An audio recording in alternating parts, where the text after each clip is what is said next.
A very special guest now joining us. Alistair Elliott, Group Chairman and Senior Partner at Knight Frank, is with us. Thank you so much, Alistair, for taking out time for us. Why do you think the interest in Indian real estate assets is so high? The residential markets here has been flat for many years now.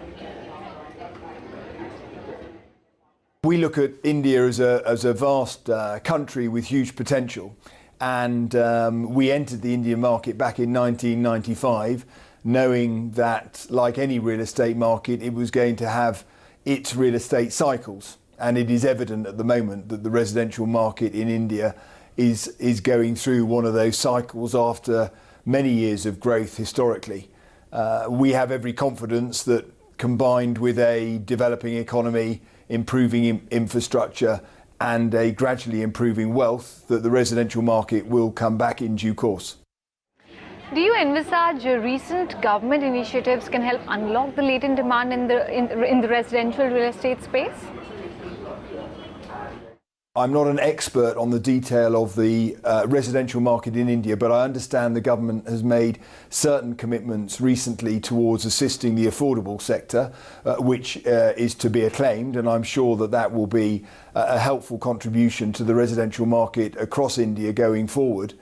I believe fundamentally the key structural shift that will be needed to ensure that the residential market in India comes back to vibrancy will be the ongoing improvement in the economy year on year, ongoing investment in infrastructure and a gradual improvement in the country's wealth.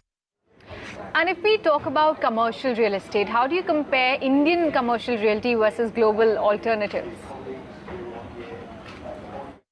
It's a very good question. Look, it would be fair to say, I think, that relatively speaking, Indian real estate has only entered the international market in the relatively recent past, and it is maturing.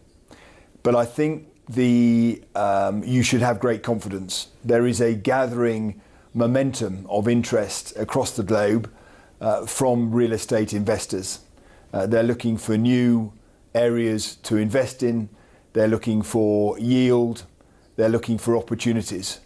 And I'm certain that as the India property market develops, as it comes into maturity, as it becomes more transparent, then there will be more inward investment. So I have little doubt in my mind that, given the local demographics, given the momentum behind the economy, that in 10 years' time we will look back and there will have been a quantum shift in the amount of inward investment coming into India from a whole source of different overseas interests.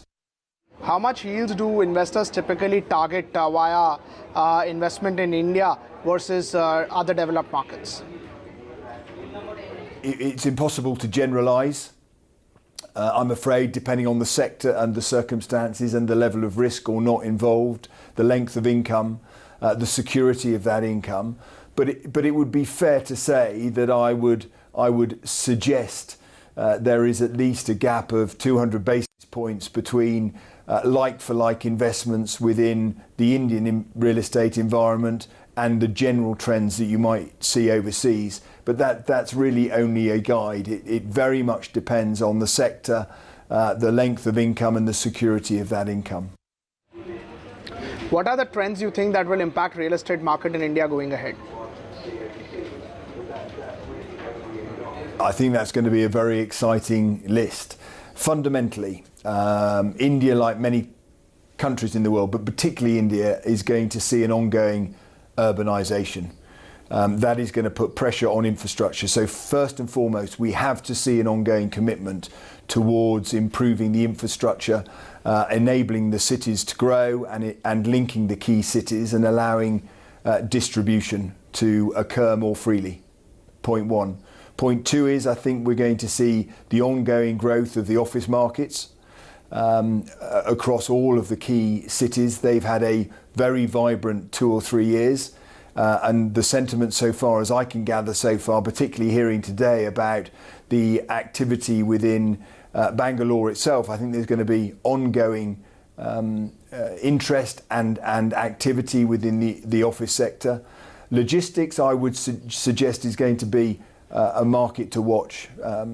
Retailing or e-tailing and internet fulfilment is capturing the world of real estate in most mature markets, and I'm certain that India is going to be no exception in that regard. And I would suggest that going forward, India is going to see a great deal more activity in logistics needs, both in terms of big distribution centres and then smaller centres for last mile distribution. I believe looking further forward, and as the wealth of the country continues to build, we will see much more interest from the real estate investors in areas like student property, in healthcare, in retirement living. And of course, one of the great hidden jewels that India has got is a very vibrant tourist industry. And that goes hand in hand with a whole raft of leisure and hotel activities which require real estate as well. So whilst I know that's already an established sector, I believe that is another sector that we will see significant interest in from around the world and growth going forward. All right, great chatting with you, Mr. Elliott. Thank you so much for joining us on ET Now and sharing your insights on the Indian real estate market.